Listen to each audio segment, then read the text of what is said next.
What up, infidels? Welcome to a special bonus episode of the Dangerous Brown podcast. This one's one that means a lot to me. When I was a little kid, I used to watch Comedy Central Presents a lot, and I remember in middle school I saw this one guy named Freddy Soto. His Comedy Central Presents was hilarious. The one I remember a few. I remember his. I remember Gaffigan's. I remember Dimitri Martin's. Right, and so I loved Soto's half hour, and I YouTubed him at the time because YouTube had just started becoming big, and I couldn't find him anywhere. And I Googled him, and I had found that he had died pretty recently to when I had seen the special. And for whatever reason, I always remembered his name. Even when I went, through high school and college, where I didn't have a concept of being a comedian, really. And then, I became a comedian, and I started working at the Comedy Store in 2015. And one day I'm taking out the trash and I overhear two paid regulars talking about Freddy Soto, a name that I had remembered for all these years for whatever reason. And so I learned that he was in the fabric of the Comedy Store. He was a Comedy Store guy. He was a door guy like I was. And so I just went around and I had this idea of just interviewing people about Freddy Soto. That's it, just to find out more about this guy that has just stuck with me for all these years for whatever reason.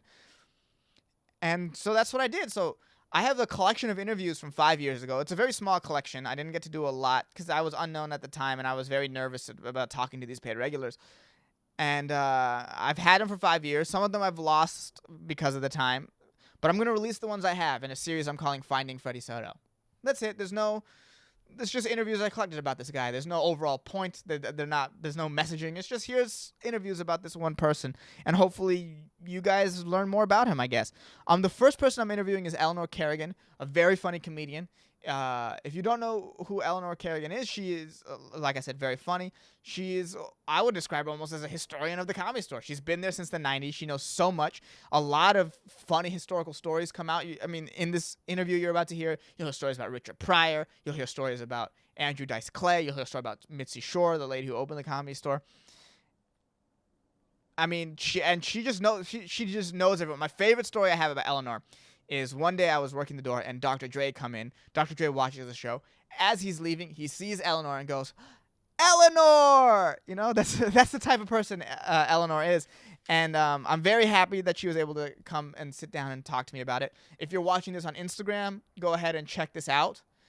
Check out the Dangerous Brown podcast. It's a bonus episode. It's going to be called Finding Freddy Soto Part 1 with Eleanor. If you're listening to the episode already, enjoy Finding Freddy Soto. If you're watching this on YouTube, there was no video recorded at the time. This was recorded at the Comedy Store podcast studio back in its infancy, before there were any rules. It was sort of the Wild West of the studio, so anyone could record anything. So shout out to Mike Schmidt for producing this. But yeah, guys, enjoy Finding Freddy Soto Part 1 with the homie Eleanor Kerrigan. Also, I do want to mention, I was like 23 when I recorded this, and I'd never interviewed anyone before, so, go a little easy on me. All right, now enjoy Finding Freddy, Episode 1 with Eleanor Kerrigan. This should be interesting. I know, I'm a nervous wreck. Yeah, you were the first person I went to when I had this idea, because I figured you know more about the Comedy Store, I think, than anyone I know. The Comedy Store? Freddy. In general, so because he was here all the time, so I figured to talk. Yeah. I just didn't know that you had such an intense relationship with Freddy, or that you guys were like that close of friends. Yeah, I don't think a lot of people who knew us knew, whatever, that hung out in our crew knew. Mm-hmm. But I remember like encountering some outsiders, if you will, still comics, just not like store comics, and they would tell me things like, about Freddy, or try to say something, and I go, yeah, that's not true at all. Like, that's hysterical. Or they would like tell me like a road thing, and I'd be like, yeah, I know. And they're like, no, we did this, and this. And I'm like, yeah, I know. I get it. Like, he told me. You guys were that close, huh? Yeah. Like, but people always, like, I'll say his name. It's not a big deal. It's Steve Trevino. Mm-hmm. Because it wasn't a bad thing. It was just a funny thing. Like, he would tell me things, and I'd be like, yeah, I know exactly who you are. I know that whole fucking story. And yeah, all the details. Like, and then he'd be like, wait, told you about the shitting in the closet? I'm like, yep, all of it. But it's like silly, You know what I mean? It's like Yeah. a long time ago, but he would be like, wow, oh, okay. Because people just think, oh, guy, girls, they don't really talk. Right. Yeah. So how did that relationship with you and Freddie start? Like, how did you guys become so close? Well, we worked here. We were like, he was a door guy when I first got here. Freddie was Mitzi's baby. He did every job. I think I did almost every job too. But when I first got here, Freddie was the guy, if you will. Okay, he was like Meaning, the go-to. like, he was the door guy. He was Mitzi's runner. He was the closest to her of the peasantry, if you will, that is the door staff and the wait staff. Okay. Other than the managers and like her people specifically that worked for her, like Mike Becker and those guys, he was the closest. He was the one that could walk up to her and be like, "Hey, Mitz, how's it going?"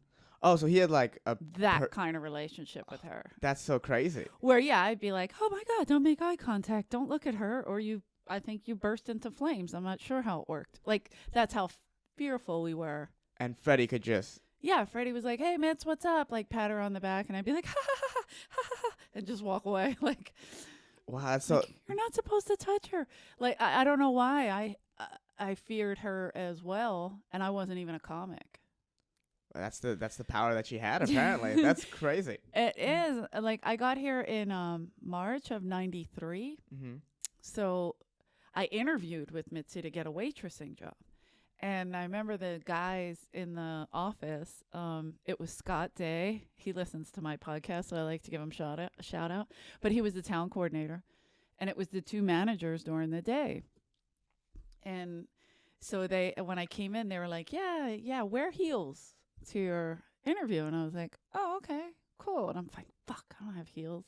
Because I didn't fully move everything out here. I was like, oh, I only have these little tiny little heel things. I go, I'll just put those on. And thank God I didn't have real heels, because she fucking hates tall girls. Like, hates. Oh, so they did that just to mess with you? Pranking. They were like, Mitzi will never hire her. She's too tall. That sounds very Comedy Store. And I was like, God damn it. Like, and I remember like towering over her, like, yes, ma'am, like talking down to her. It was so uncomfortable. But she liked me because she was okay with Philadelphia at that moment. So how long was Freddie a door guy at that point? I think he started here in 90. In 90?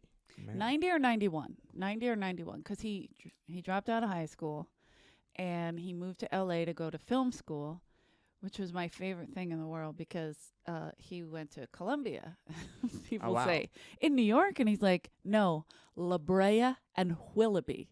And I'd be like, what?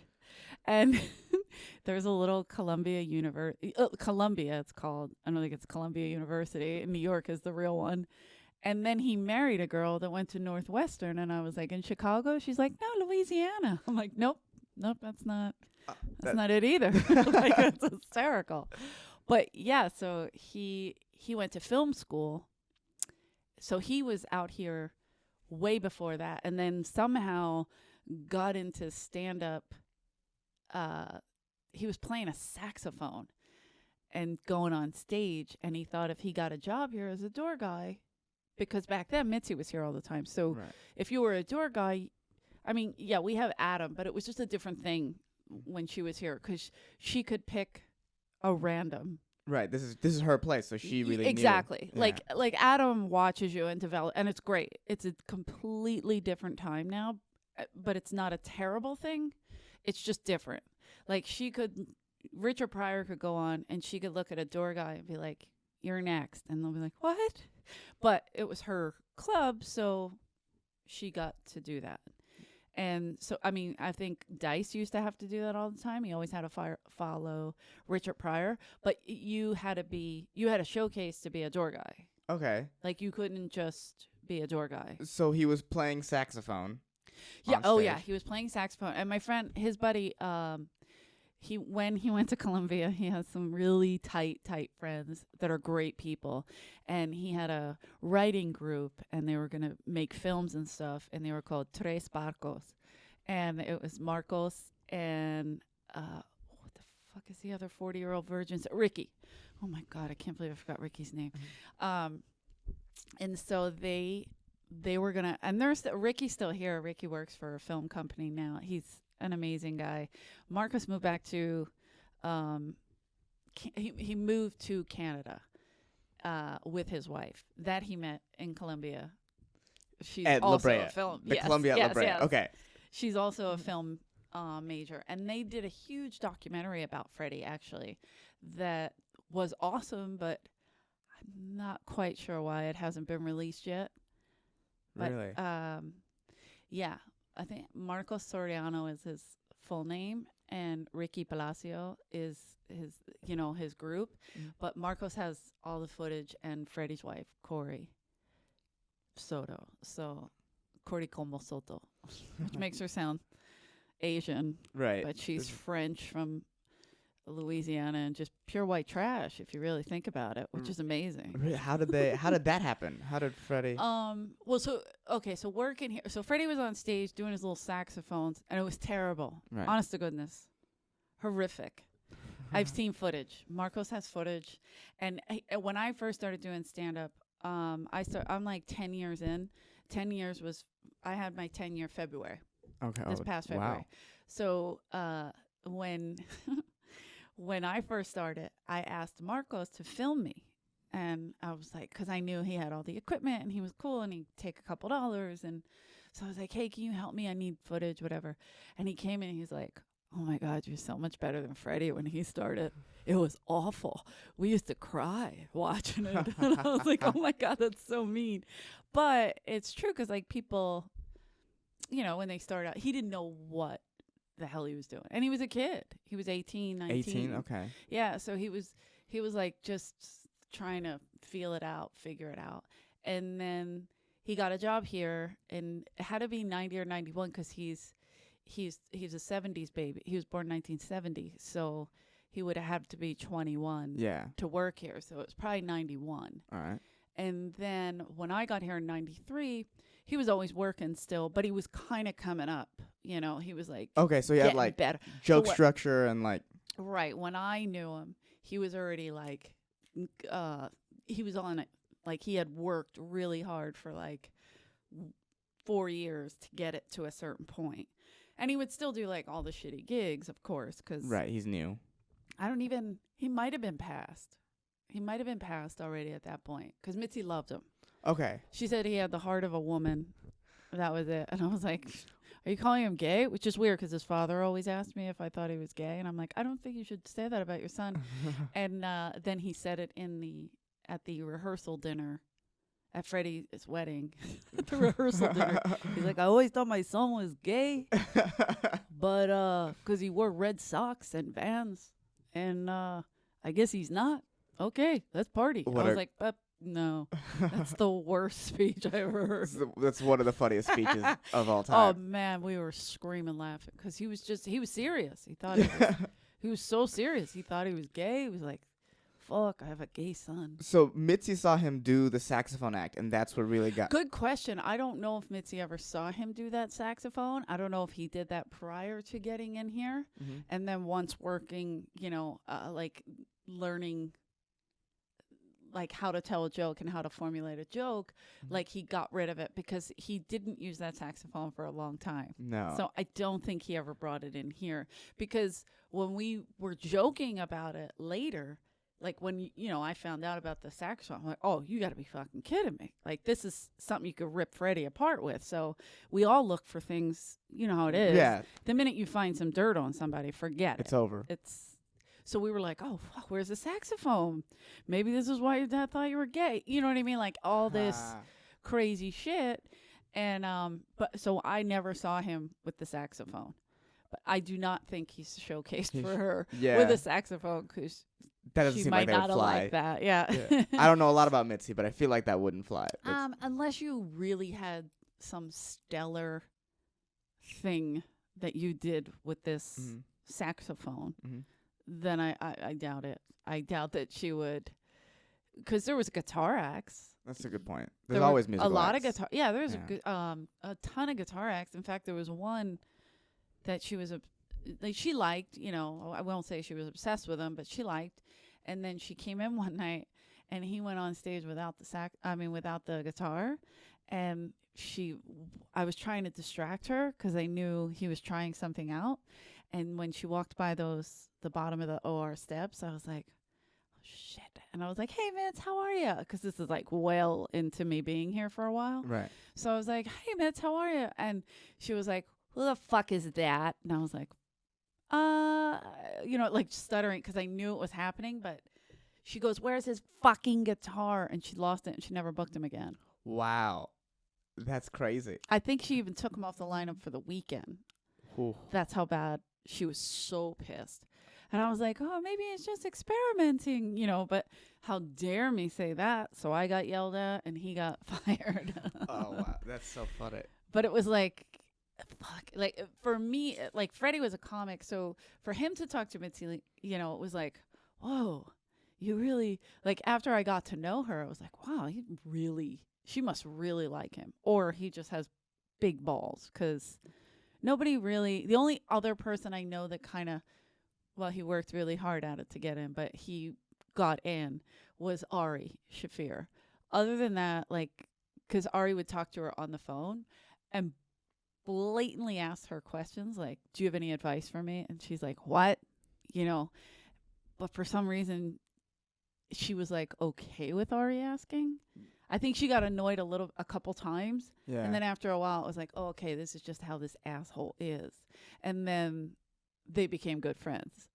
Because it was like only a few people that I know that were. So he worked, how long was he Mitzi's driver? Freddie? Yeah. For a while, I would say, I started in 93. Maybe like till 95-ish. Like he was around. He maybe worked here for a good 6-7 years. Okay. 5-6 years. Yeah. Yeah, because then I remember him getting, he was getting his spots, and then he went on the road with Carlos Mencia. And so he would get out more and not need the job. But he lived like most comics, second to second, and in his car and things like that, or with a friend on a couch. Mitzi loved him so much, she let him live in the maid's quarter in Crest Hill. Really? So that was Dice's room too, but you didn't have to pay rent in there. Whoever had the top one, of course, the times had changed at this point, and it's the 90s. It was the mid to late 90s, right? Yeah. Let's see, yeah. So it had to be around 96, 97. He was living in that maid's quarters and going on the road with Carlos, so he wasn't working as a door guy as much anymore. And then if she needed little things here and there, he was also her limo driver. He drove for her and Richard Pryor. Really? Yeah, if Richard needed a driver, Freddie was. Was that someone that Richard asked for? Did Richard ask for him specifically, or Richard needed a driver and Mitzi was like, here you go? Yes. Okay. Yes. I think it was they asked and Mitzi sent Freddie because she trusted him. Okay. Yeah. And he used to have some crazy stories. Crazy stories about Richard. Because it was, he used to fight with his wife, Jennifer, who took care of him so the day he died. Yeah. But, you don't know if it's real or not. You know what I mean? So Freddie was like a nervous kid that he was like, this bitch is going to get in the car. And he's shitting on Jennifer, and she gets in the car, shut the fuck up. That was kind of their relationship, but it was also like frightening. Freddie was like, I think she beats him, but it was a joke. He didn't know. All right, maybe she did. I don't know. I don't know what I can say and can't say. Yeah, I know. It's a weird line that we're blurring. And exactly, because, one, it's his story, and then it's told to me, so it's secondhand. Yeah. And then Richard Pryor came back to the store while I was waiting tables here in like 2002, 2001, 2002, something like that. Mm-hmm. Maybe 3, I forget. But he was coming back Monday, Wednesday, Friday. Like, he was literally going up Monday, Wednesday, Friday. Then it went all the way down to just Wednesday. So Wednesday night, there was 2 girls that were allowed to work that room, and that was me and my other friend, Jennifer Freeman. And Mitzi trusted us. We sold the most. We busted our ass. Every once in a while, it would get real busy, and they'd throw our other friend in, Lauren Peltz.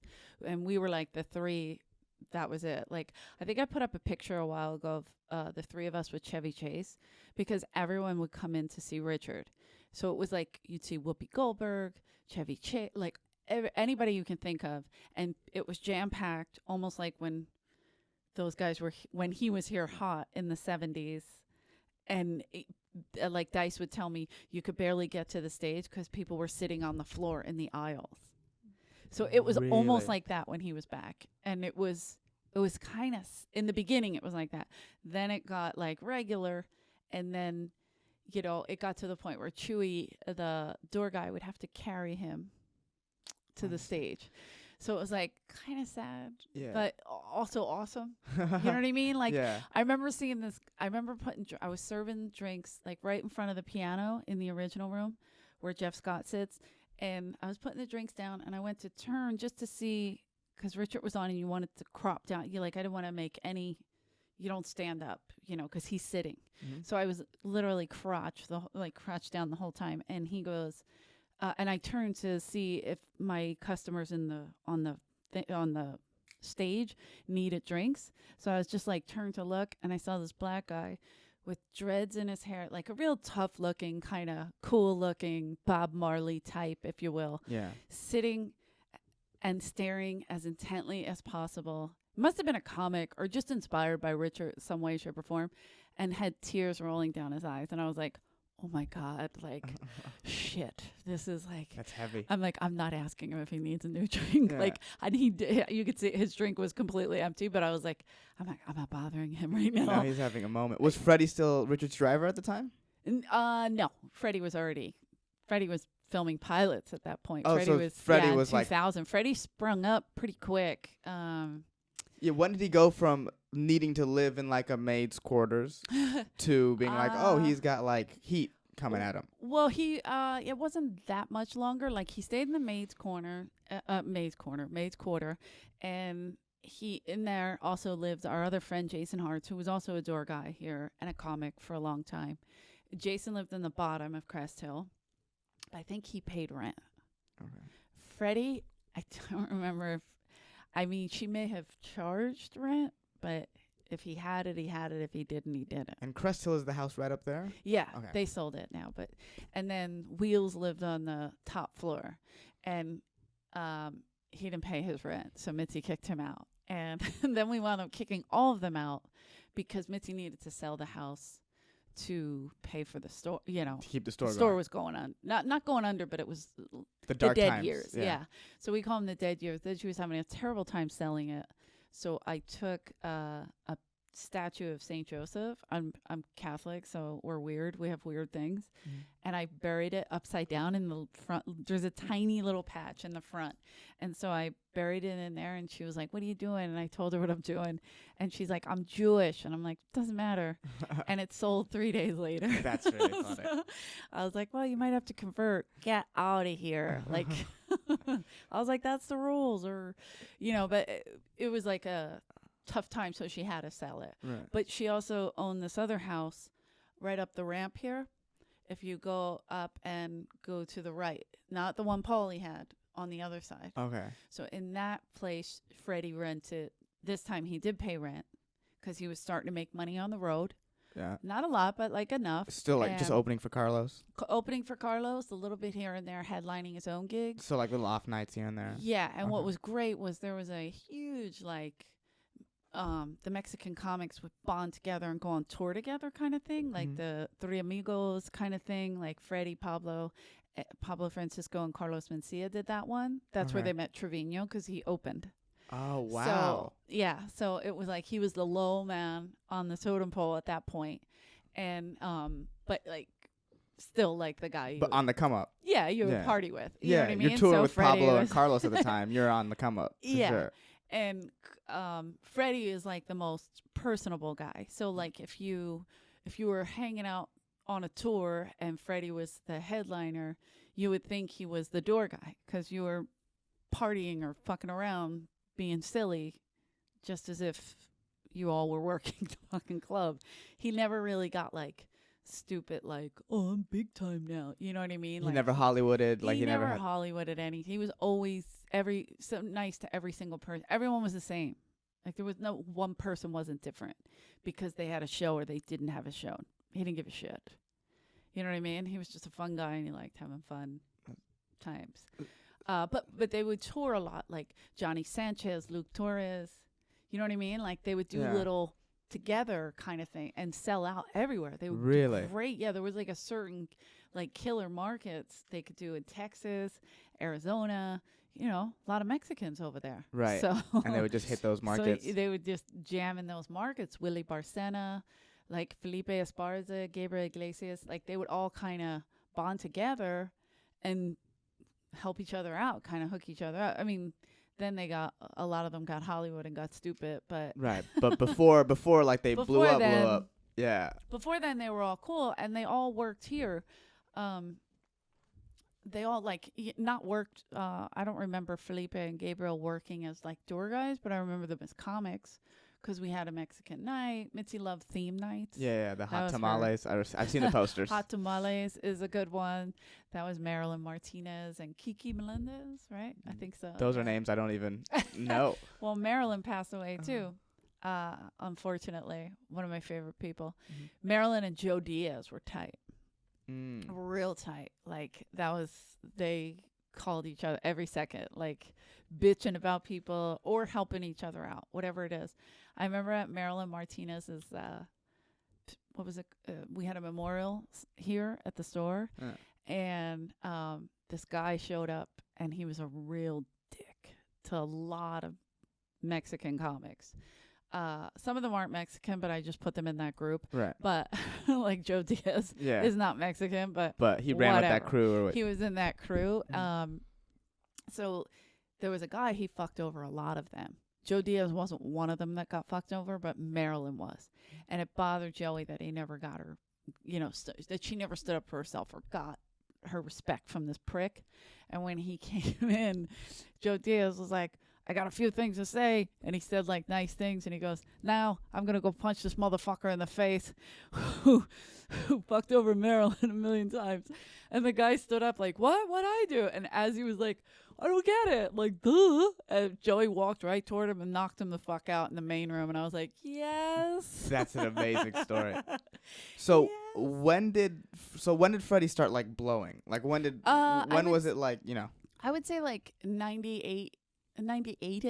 Mm-hmm. He started like getting some friction, getting going. 99, he started like working with Jeff like 97, 98, he started working with Jeff Chetty. And Jeff was a young he had just got promoted to manager. And, him and I were really close because I knew him when he was an assistant. So Chetty would always be like, who's the hot young comics, whatever. And my first ex-fiance was a booking agent. So we all kind of worked together and knew each other. So I would help them out and be like, hey, you got to see this guy, or hey, so come see this girl, whatever.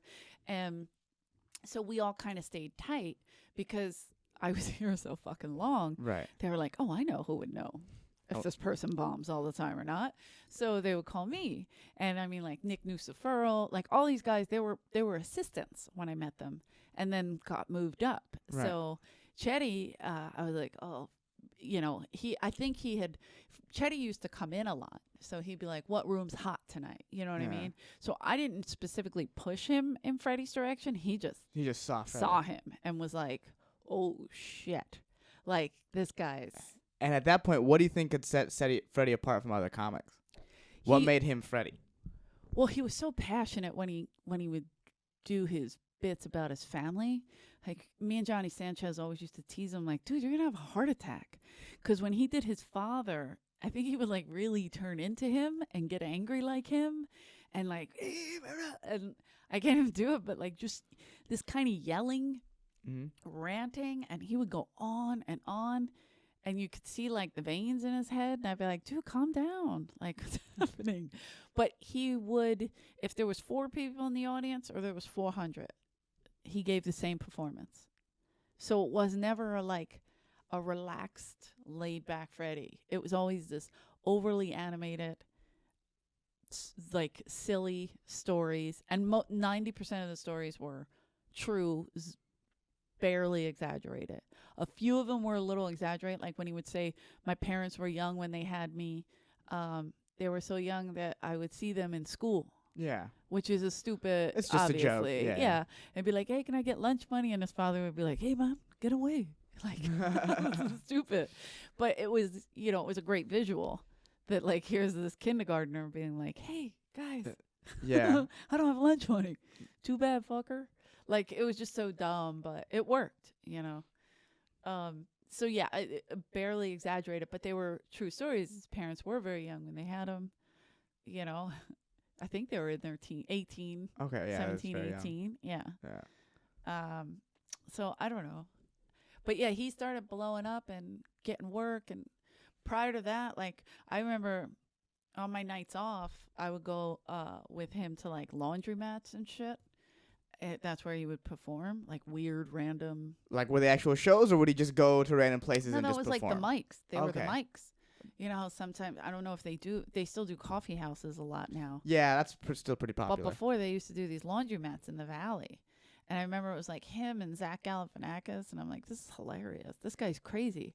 And then I never, like, saw him again, and then all of a sudden he got, like, big. Yeah. Not huge, but, like, medium big. Now, I mean, when he got big, it was like, oh, fuck yeah, I love that guy. When he got medium, I would see him at the Improv. But because I was always here at the Comedy Store, I didn't think, I never Zach was that big, or? Yeah, I was like, oh, that's that crazy fucking guy who used to do those racial jokes at the laundromat. Like, dude, there's no protection. You know what I mean? Like, if you're at a comedy club and you're doing these jokes, there's a door guy, right, like you, that's going to come up and protect them. Yeah, and stop people from talking. Even more frightening. Yeah. No, I'm just kidding. But you know what I'm saying? Like, yeah, there's somebody, you have the club to back you up or something. Whereas in the laundromat, it's like a spin cycle and a homeless guy. And Freddy's just doing his little waddling and telling his stories about his family and his grandfather. But if you can perform through that, then 4 people is nothing in the original room. Then it's like, you're not competing against machines. Right. So the coffee shops and all that shit. And I would go with him on the nights off. And then there was another waitress that we were tight with that was doing stand-up. And she was pretty terrible. Like, horrendously terrible. And she won't listen, so I don't care. But Freddie and I were like, we don't think you should do this. You should stop. And I know it's mean. That's such a funny thing to say to someone. But dude, if you saw this, you'd be like, hey man. And we knew her for, years. At that point, 10 years. Yeah. 8 or 10 years, because I started in 93, she started in 94. And she worked till 2000, 2001 maybe. Something like that. Okay. You know what I mean? So we were together for a long time. Waiting tables. And the crew was Bob Oshak, Freddy Soto, this other guy, Brent Strong, and who am I missing? I can say, well, the Jason Hartz, I say him already earlier. Yeah. Hartz, like, they were the guys that worked every night. And then they would do those stupid videos that I was telling you about, where they would see you would show the importance of working for Mitzi Shore, and Oshak would be, changing the toilet paper or the towels out in the bathroom, and then they would make out with Mitzi's sign, try to. You have to kiss up to Mitzi, and they would feel it up. Ooh, Mitz, la la. So dumb.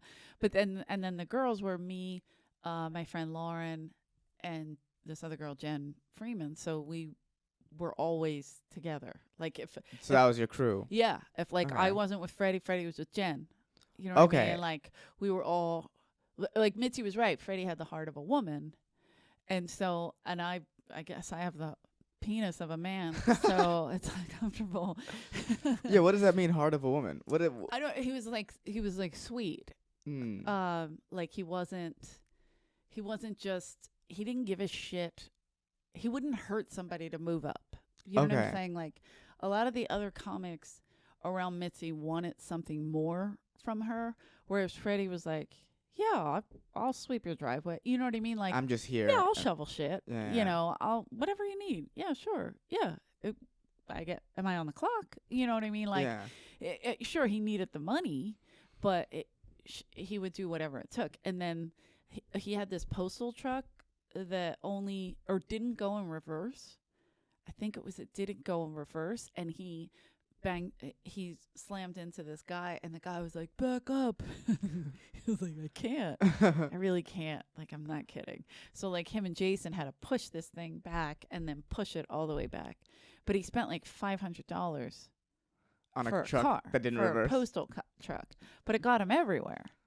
That's crazy. It got him everywhere. And then he would book commercials too. Like he had a Spanish commercial for like Pacific Bell. Is that right? Pacific Bell? Yeah, that's a name I haven't heard in a long time. I know, but in my head I almost said Atlantic Bell, 'cause I'm on the other side. But Pacific Bell was out here, and Freddie got the commercial, but it was in Spanish. So it was him. God, I know Corey has it. It's so funny. Him dancing and just in the street with all the utility belt on, like just getting off the pole, working on the phone, and then they sing, him and two other guys in the middle of the street. Oh, I want to see that so badly. It's so bad. Like I could see it in my head, but I can't remember the jingle. But I remember when he did it, it was stuck in like all our heads. Like we were fucking with him. Kept singing it to him. Whatever it was. I guess too fucking long now. It's crazy. That's so like, so where was he? I guess like what was his position in the comedy scene, if that's the right question, about the time that he died? Like where was at that point he was well-known headliner. There was this by comics or by like people? Clubs and comics. Okay. Clubs were hiring him as a headliner. He was doing a few theaters because they were doing that Three Amigos thing. Okay. So it was Carlos, and Pablo, and Freddy. Okay, Yeah, so they rolled together for a long time. Yeah, I mean, Pablo's great. Pablo's his own person. Does his own thing, comes out, destroys, leaves. You know. Mencia, same thing. He comes out, destroys, but sometimes he would use Freddy's material to do that. So it was hard for Freddy in that here's a guy who's helping him out, but at the same time hurting him. Right. And not that,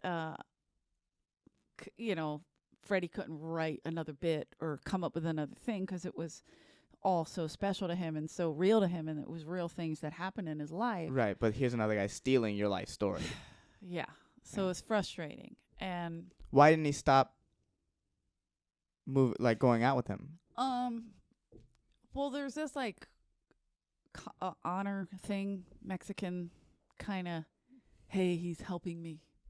Hey, shut up. Okay. Kind of bullshit. And it wasn't like Carlos saying, if Freddie would have told Carlos, I'm not going out with you anymore, then he wouldn't have went out. He was okay. He'd find somebody else. Like, it wasn't like Carlos was forcing him to go with him. Right. It was that Freddie either ate or didn't eat. It was that. Right. And he was a chunky little kid, so he had, he liked to fill those little holes. But yeah, so he would be on the road with him, and like I told this story on Bert Kreischer's podcast, so I got a nasty email from Carlos. Yeah. But I don't care.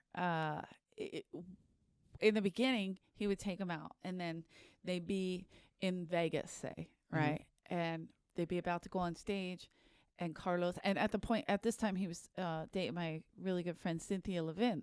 They were together for at least 4 or 5 years on and off, and they got engaged.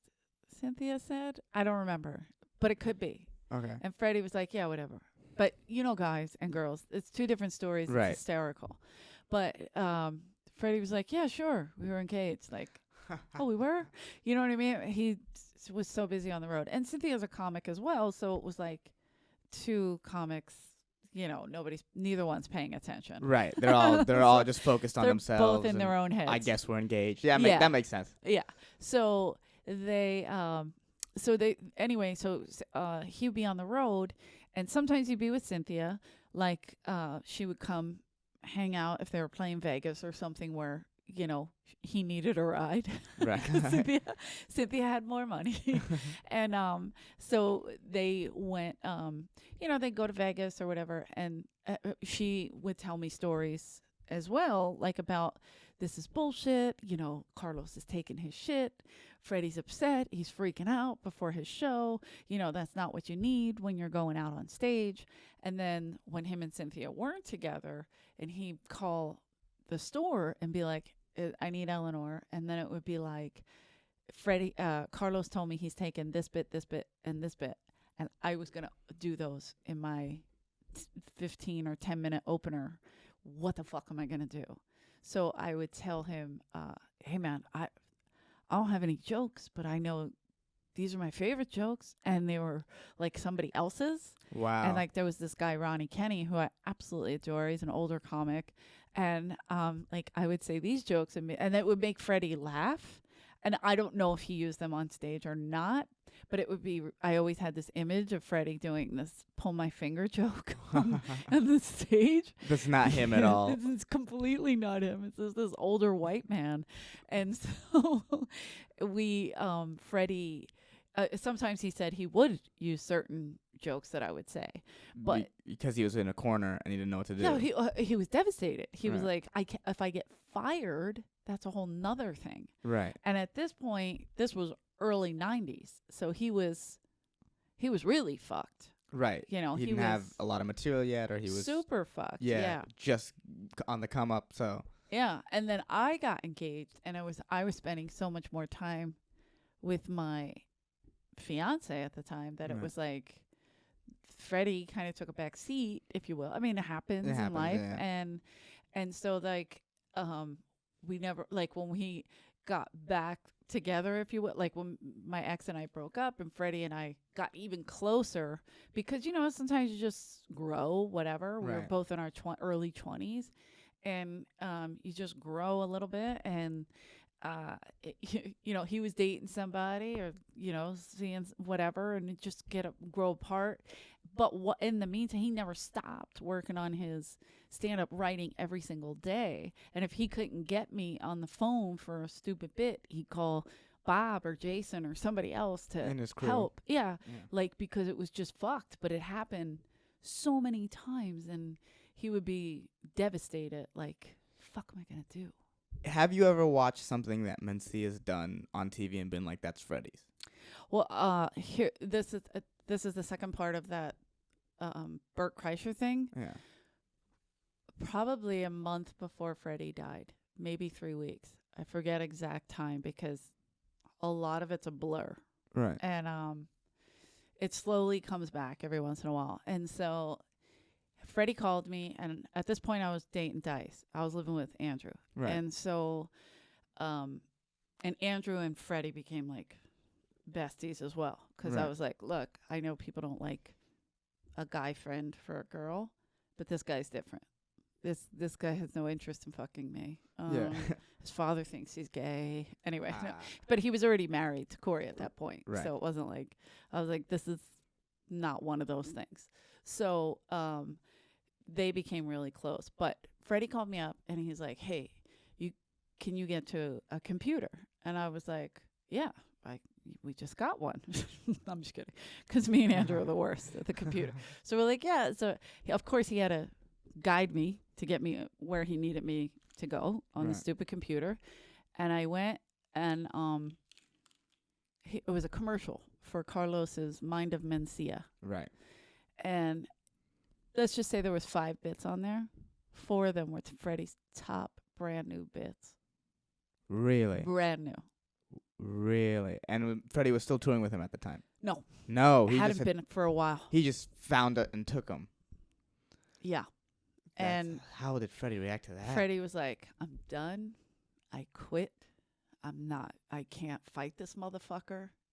I'm not going to say anything to him. So, he was beside himself. Like, and he had already slipped. He had already been slipped off the wagon at this point. Okay. But he was thinking he had control of it.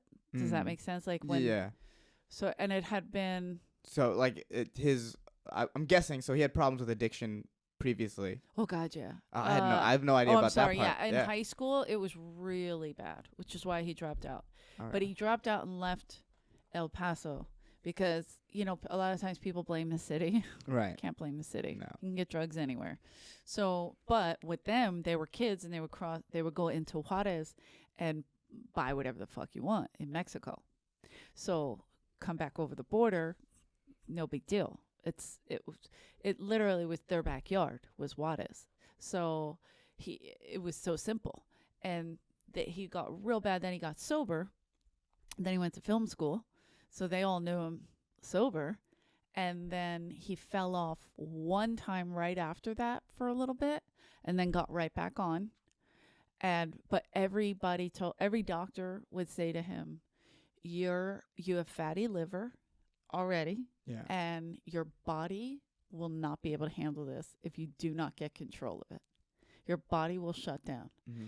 So then the third time he fell off was right before he got married. And then when he got married, he was partying, and then this was a little bit after. Him and Corey had been married. He would get a hold of it and then lose it, and then get a hold of it and then So it'd lose be in it. and It out was- constantly.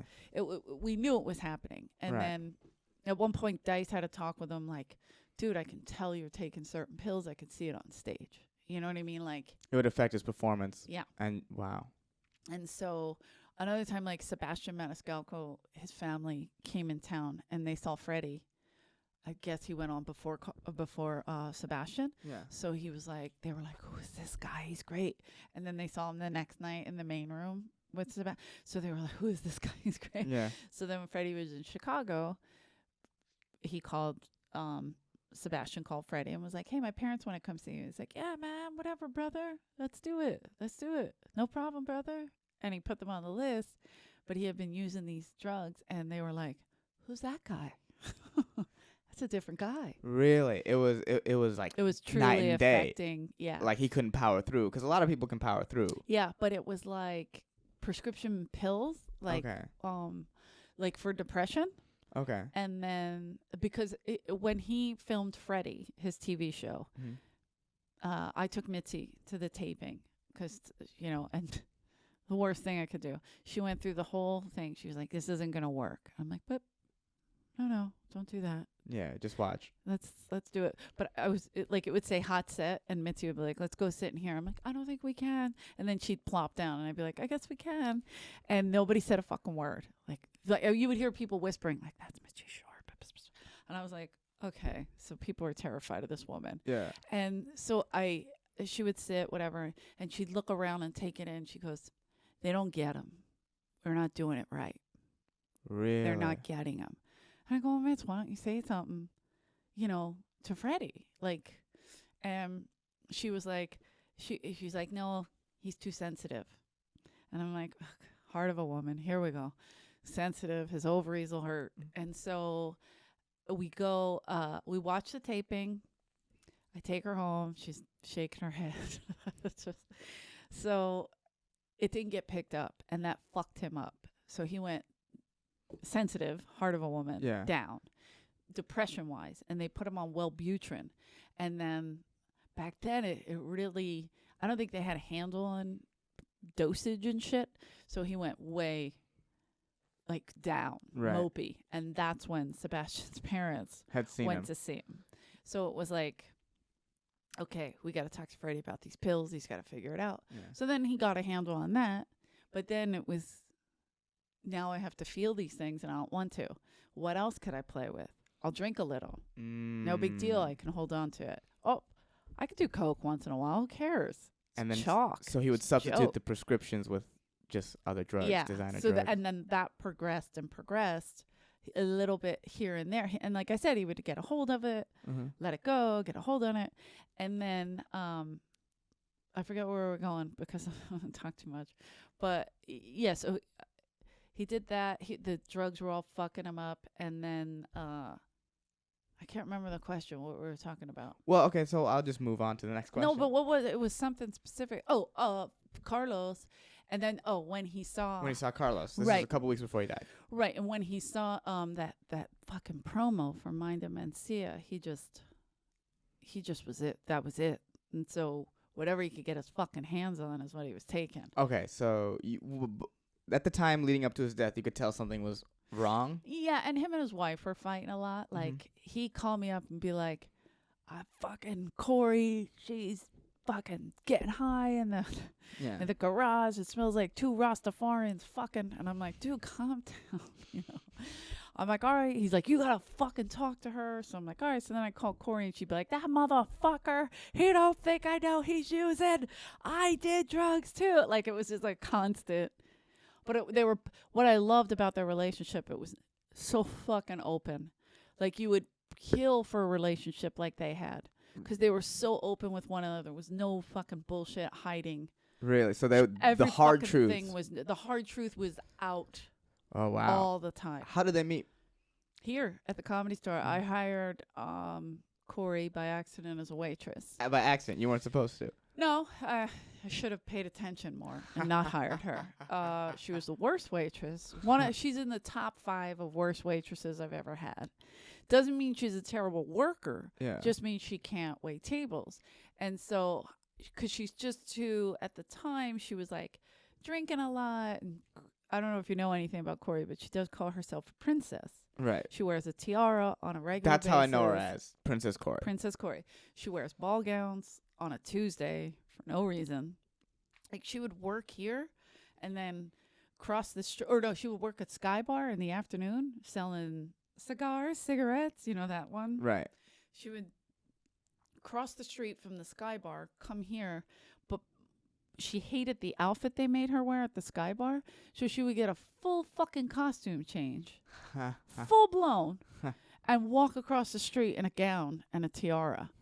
And people were like, to cross the street? To get back in waitressing clothes, which is a Comedy Store t-shirt and black pants, right? Yeah. No. So she wouldn't be seen like that. I don't think the girl owned a pair of jeans up until 2 years ago.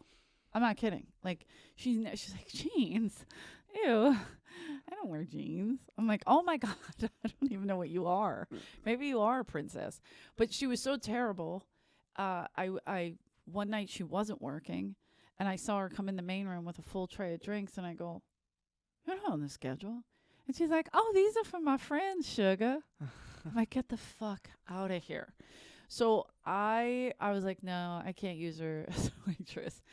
And we were going to fire her. And then Mitzi was like, "Try her in the front bar."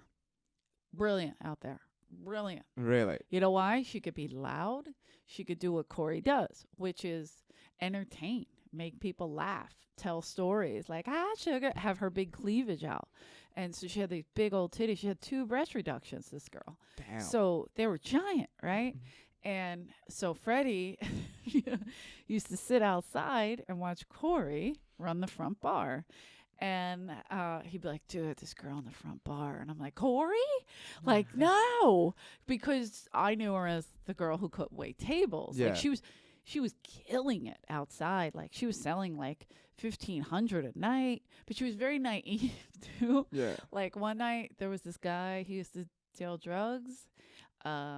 Just leave his name nameless. And he was like, "Hey, Corey, I gotta go do some shit. Can you do me a favor and hold these?" So at this point, Freddie had been flirting with her a lot. And he had asked her if she wanted to go to the movies, but he needed like a 3rd and 4th wheel. So it didn't make her nervous. Right, like, right. So he was like, we gotta go to the movies. You're coming. Jason's coming. Let's go. I'm like, okay. And I'm like, really? You want to go out with Corey? He's like, fuck yeah. Me and Peekaboo are going out. He called her Peekaboo because she had 2 breast reductions. She don't really feel her nipples because that's how they move things around or something. So they would always be sticking out. Every once in a while, a nipple would pop out. That's so funny. So he called her Peekaboo. He's like, "We're going to the movies with Peekaboo." So at this point, they kind of had gone out, like they've been talking, Right. They're kind of, and so he was like, "Come on, we're going to the movies. It's slow. Close the bar." And she's like, "Okay." And she's like, "Yeah, but so and so asked me to hold these," and she pulls out 2 giant bricks. They were fucking cocaine. I was like, Jesus Christ. And I mean, this is in the front bar. Right. I go, what are you doing? We can't even hide these in your car. Like, we can't hide these anywhere. What the fuck are we going to do with these? And she's like, well, I don't know when he's coming back, but holy shit. Like, I was like, oh my God, what if they get wet? I mean, a million things went through my head, like, Right. whatever. So we couldn't go to the movies because You were just the watching fucking this drug cocaine. mule outside. We had to wait for this. I go, hey, Matt, when he came back, I go, hey, man, please don't ever do that. I know she's naive, and I know you can see she's naive. And she had a Volvo that she bought from somebody that didn't have floor. It didn't have a floor.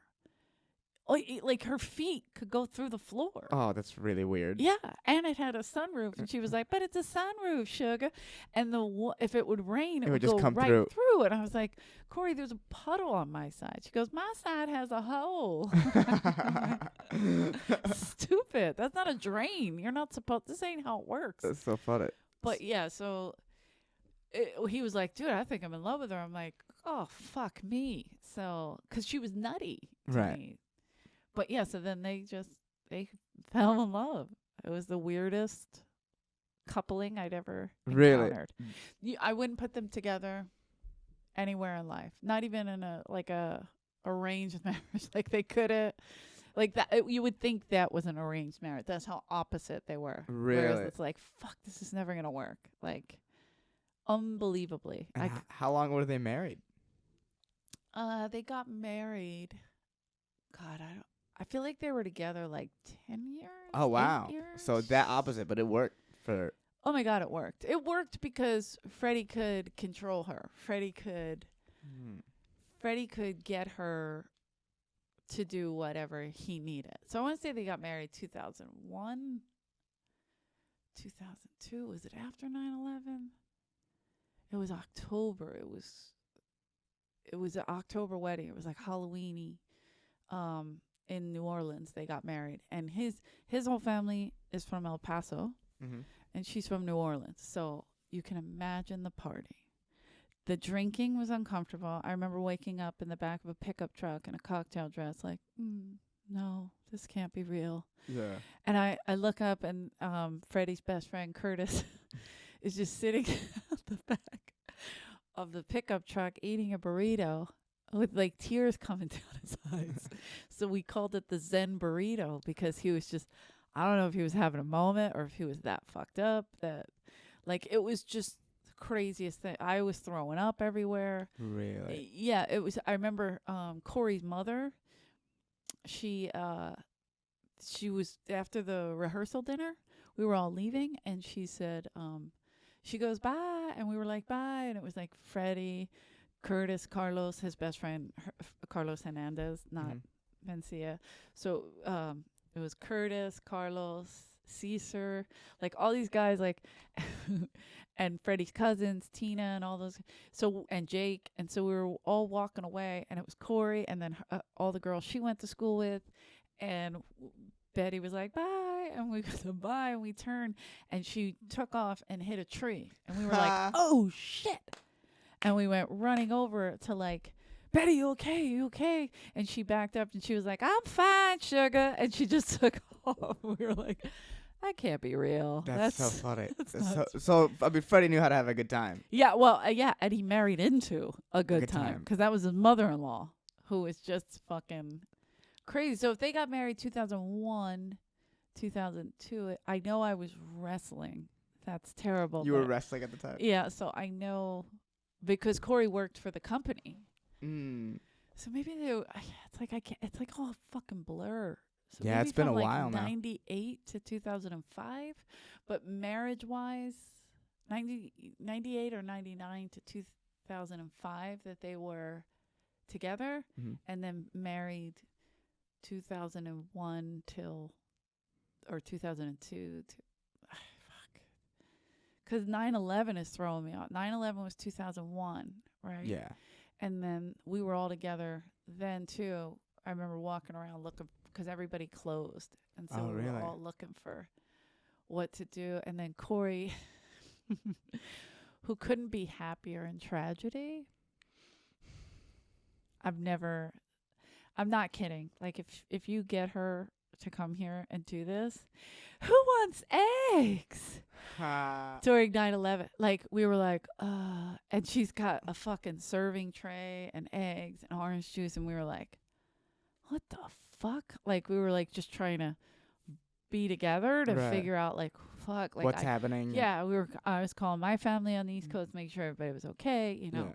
And I had a cousin in the Pentagon where it got hit, so fucking stupid, and we were all just waiting to hear back from people. But it was Corey was having a good time. Oh, like a Stepford wife. Jesus Christ, I never saw anything like it. You want some orange juice? Fresh squeeze, sugar. I'm like, nobody's worked that hard ever. Are you excited? Like, we call her Macabre because, you know, the author. Like, that's her. That's interesting. She can't get. Oh, he's dead? Like, wait, that's not how you say it. That's crazy. Yeah. And now, this might be a little hard to talk about, but where were you when you found out that he died? Yeah, that is tough. I was in New York, and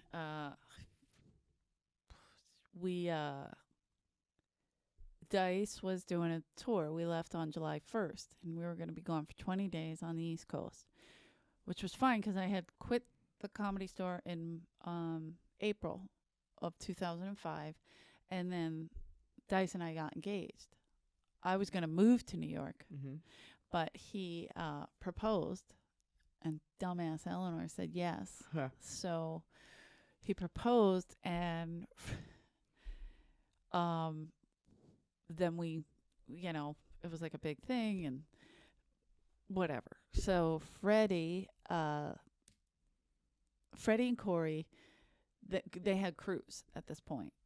So Cruz was, Corey was pregnant. Oh, that's a good way to know how they were married, how long. Because Freddie and Corey got pregnant the night of their wedding. They didn't know that. Right. But they did. And we were drinking and a lot. And so was Corey.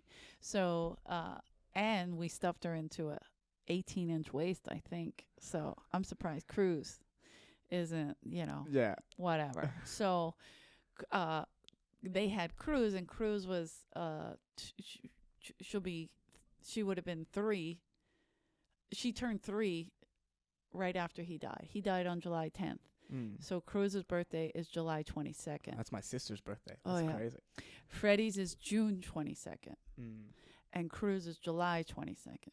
Mitzi's July 25th. And Corey was just like, we have to get this out before the 25th. But so Cruz was not 3 yet, but about to be 3. Right. So that could help with how long they were married, because she got pregnant on the wedding night. So anyway, Cruz, you know, I'm always with Freddie and Corey and Cruz, and they were always with us. So right before I left was when Freddie called me to tell me about the Mencia thing, and he was devastated. And then I left on the 1st, and probably like, he died on the 10th, probably 2 days before, maybe 3. He called me up and he said, him and Corey were both on, hey, we had a dream. Hey, it's fucked up. You know, we had a dream somebody died. How's your grandma? Because my grandma was like 93 and not doing great. And then I had a sister who was real sick. How's Kathleen? Blah, blah, blah. How's it? Everybody's fine. Why? What's up? Dude, me and Corey had the same exact dream. Somebody's going to die.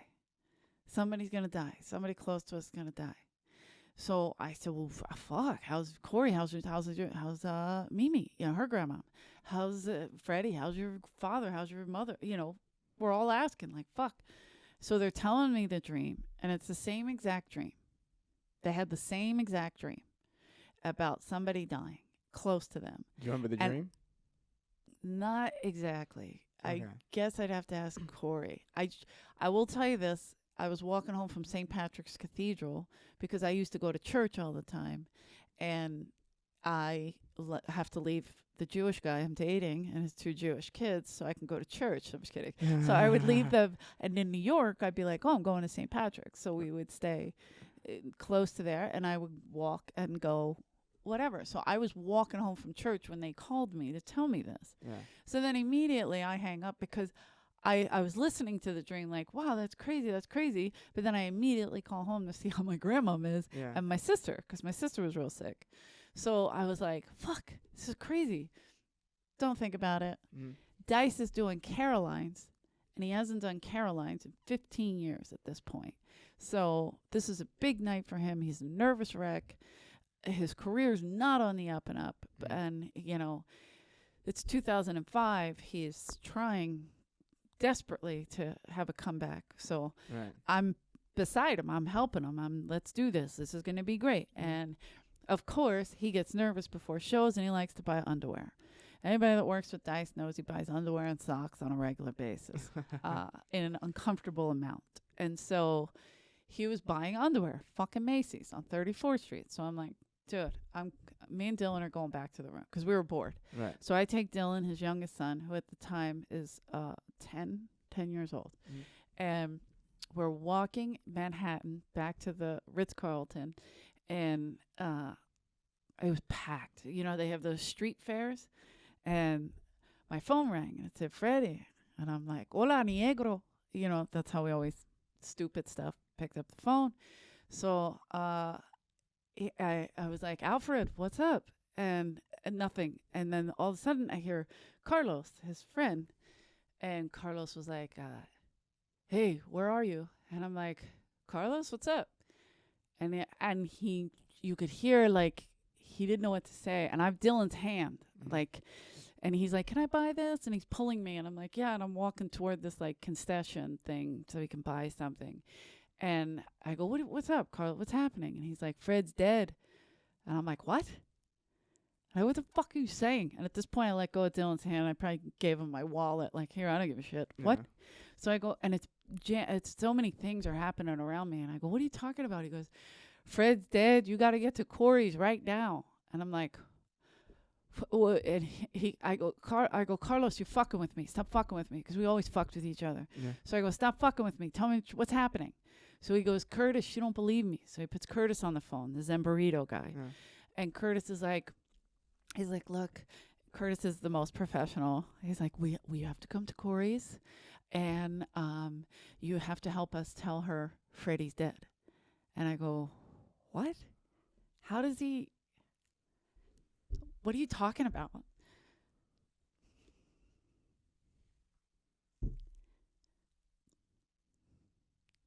And I was like, I can't. I'm in New York. I'm in New York. I can't. I can't even. It's not even registering.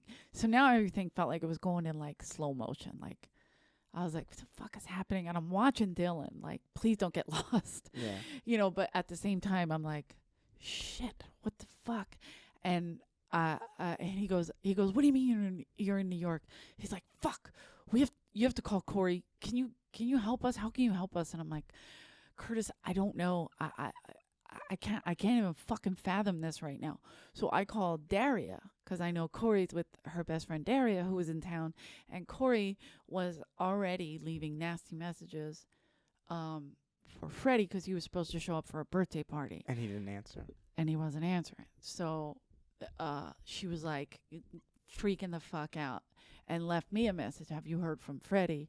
No, I haven't heard. You know, this was earlier in the day. And so, and I'm on New York time. So I'm ahead. A little bit ahead. And so then she said, so I called Daria and Daria goes, why is she calling you? What the fuck is happening? And I hear her yelling and I go, Daria. And Daria's husband's a cop and she's very close with Corey. They were all at the wedding, everything. So like tight. And so I said, listen, something really bad is happening. If Freddy died. And she's like, what? And I go, you can't react right now. You got to calm down. And I go, and Curtis and Carlos Hernandez. I keep saying Hernandez because I don't want people to think Mencia. Yeah. So, because that's the last place he'd be to die. And so he goes, I said, Carlos and Curtis are coming over with cops right now. And she's like, we're on our way back to the house right now. And Corey's like, is she back? Is she back? And it's like, I thought she was staying till the 20th. And it was the fucking worst. Yeah, right. And I'm like, Derry, I'm so sorry to drop this on you. And of course, I'd be there if I could, but I'm literally in New York. Like, I can't. And so I remember Derry was like, okay, calm down. Well, yeah, okay. Well, yeah, cool. Okay, cool. Like that. Like, trying to chill. And thank God she's married to a cop. So she knows cold behavior, if you will. And then they got to the house, and the cops came and they told him. But I remember, how am I going to tell Andrew? And then I was like, I can't ruin Caroline's. Right. So I didn't tell him. Really? Until after. Oh, wow. How did he react? And I remember being at, it's closed now, but the Carnegie Deli. And we were at this table, and there was so many people. There was Jim Florentine and Don Jameson and Dice and his sister Natalie and Natalie's husband and Gilbert Godfrey and like weird random bunch of people from Caroline's. And I went downstairs into the bathroom, and I was trying to keep it together, and I called Al Madrigal because I was like, I called Al because I don't know, one of them called me to find out when I was coming back because Corey was so bad that they were like, you have to come. Right. This is bad. And she already beat up Curtis and Carlos and blamed them for the death of Freddie and everything. Nobody could control her. So they were like, you need to come back. And I was like, I know, I'm coming. I'm trying. First thing I'm out on the first flight. And I already arranged it because I did that. I was pretending to take a shower and arranged that while Dylan was taking a nap because I couldn't tell Dylan either. Yeah. Because they adored Freddie. Like, adored. And so I was downstairs, and Al Madrigal called, and I was like, I know, I'm coming back. I am. And I was like, Al, I have a question. And he was like, what? And I go, is this real? And he was like, I can't do this. And he hung up. I remember him being like, and it made me laugh because I was like, hilarious. Like, of course he can't help. I can't do this. So I was like, fuck. And so I just he hung up. And then I went upstairs, and I was outside with Florentine, and Andrew was like, are you okay? You look sick. And I was like, I'm fine. And I saw pictures. If you see pictures, I'm bleach. Like, no, there's no blood in my body. Like, wow. So there's pictures of this. There's pictures of me in this fucking dress. And my hair is curly because I didn't have I couldn't hold my arms up to blow dry it. I just let it go. I was like, I don't care. Yeah. And I wore this dress that Andrew, it was a big deal that we were going to Caroline's. And I don't even know if the dress was on the right way. Like, it was that bad. Like, I was like, yeah, whatever, whatever. And when Andrew was inside paying the bill, I was outside with Florentine and Jameson, and I told them before I told Andrew, and they were like, oh my God, what the fuck? Like, they were like, what are you going to do? How are you going to? And then finally we got back to the room, and Andrew's like, what is happening? Are you okay? And then I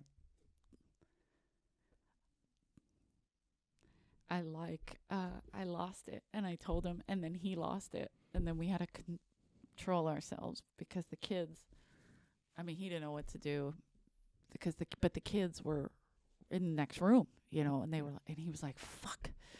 And so we just, we waited a little bit. He told them by himself. He didn't want me there because I was too messy. And so I flew home. The next day I went right to, my place. I threw my bags in. I took a sweatshirt, and I went to Corey's, and I don't think I came back until they came back. And even then I went to El Paso with the body. We did a service here. Andrew was on the road, and it was the first time in a long time. And I wouldn't let him come back. I said, don't. It's not. Freddie wouldn't. Yeah.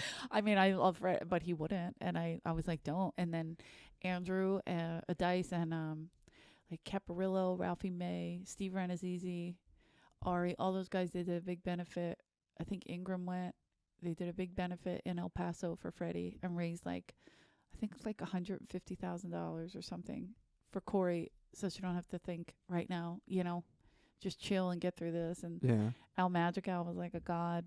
They were real tight at the time. Freddie and Al had a show with Willie Barcena that they pitched and basically got like a standing ovation in the room because they self-pitched it. You know what I mean? Right. Like the way great comics do. And all three of them are really extremely talented comics. And they had a great premise for a show. And that was, I don't know, a week before.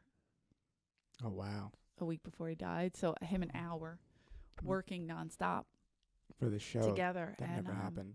Yeah, and it's just fucking crazy. Do we have to wrap it up? Oh, we have a little bit of time. Okay. So Yeah, I'm like, okay. What was the comedy scene like after his death? What was? Oh, it's just like it's weird because I don't even know.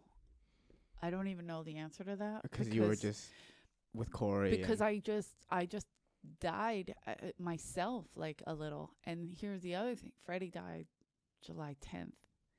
So we did a big service. We did the, what's it called? Forest Lawn out here so that the comics could come. And then we flew back to El Paso. I don't know if you know anything about the Mexican culture, but they carry that body around for quite some time.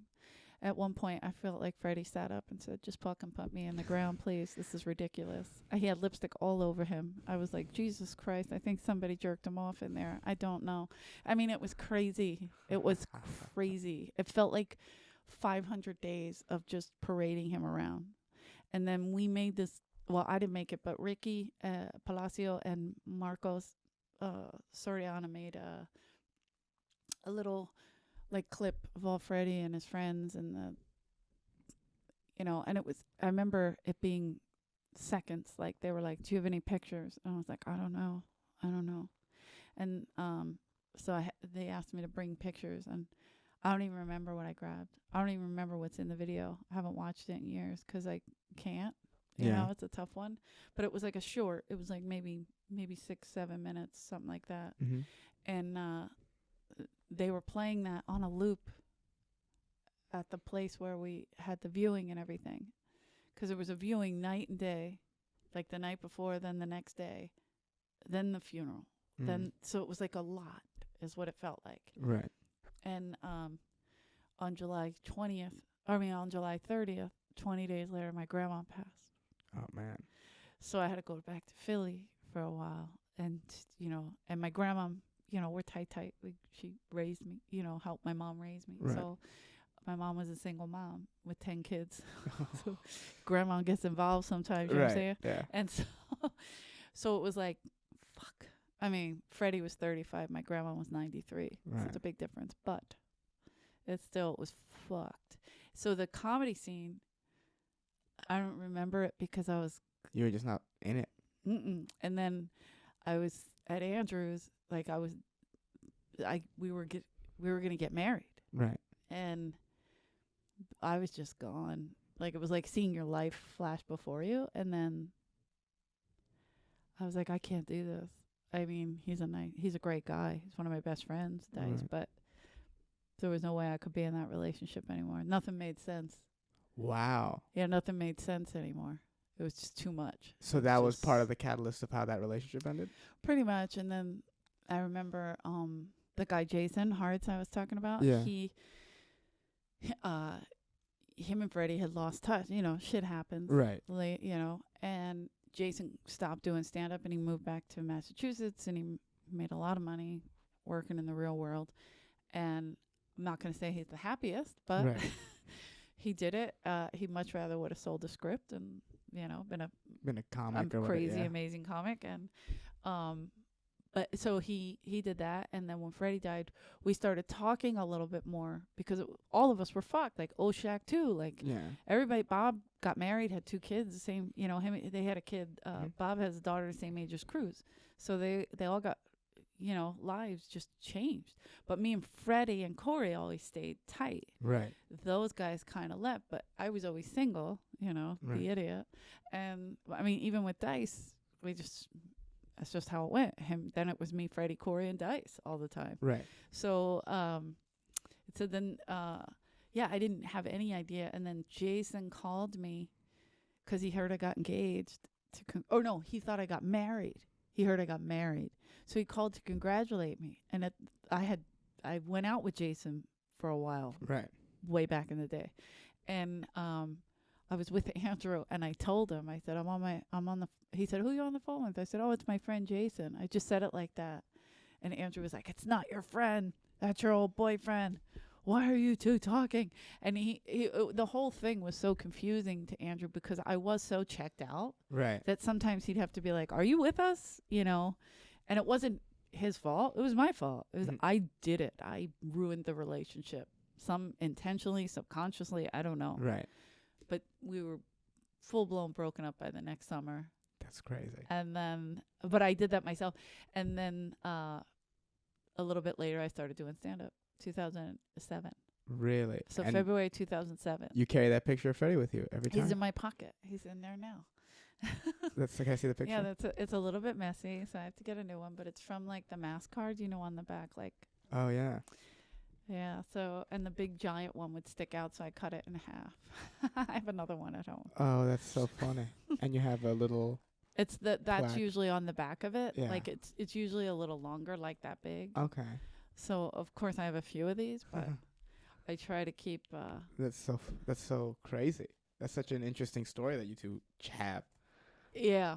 Well, I wish it was still part of his story. Yeah. Too, I wish that I wasn't doing this podcast. That's me too. That's what that means. No, I'm just kidding. Last question I want to ask. I think we talked about how like most of the door guys my level, most of the comics my level have no idea who he is. So sad. So if you were to say a random comic at the back door and they asked you about Freddy and you had, let's say like 5 to 10, a short amount of time to describe Freddy, how would you describe Freddy to that person? There's a young comic who's, basically me. Okay. Freddy put everything into it. He was one of the hardest working that I'd seen. I know a lot of door guys, and Freddy was the hardest working. He never took stage time for granted.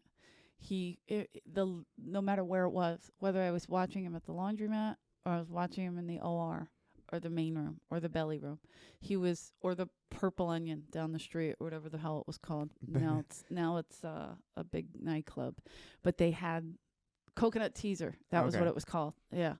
It had like 50 names. I don't know. But in the basement, they used to do it. And there would be one guy, and Freddie would be doing it like he was doing a fucking arena. And I was like, that's hilarious. But he didn't. He never took stage time for granted. When he got up there, he always had something to say. He never took it like, oh, this is just fuck around time. No. It was never fuck around time. He worked hard. Focused. Yeah, extremely focused. And most important, always funny. He was always funny. I mean, even when Sebastian's parents saw him, he was just lethargic. They were confused by that. He wasn't not funny. They were just like, why isn't he as animated? He just wasn't on fire like they had seen. Yeah. Like he wasn't his full him. Yeah, he wasn't animated like he was, and how you said when you saw Freddie wore wristbands, so he could wipe the sweat off. Like when Johnny Sanchez does his impression of him, it's my favorite because he does his stupid duck feet, and then Freddie would always wipe his forehead. Hey, brother, because he would be sweating from performing. Just giving it everything. Everything he's got. He gave it every single. Like if somebody said, oh, he didn't get to live his life, he lived it to the fullest, every second of it, no matter where we were, no matter what we were doing. If we were eating ramen noodles or steak at Taylor's, which was his favorite restaurant. Wow. Well, thank you so much for talking with me. Thank you. Sorry. No worries. Cried. Oh, my Shawnee.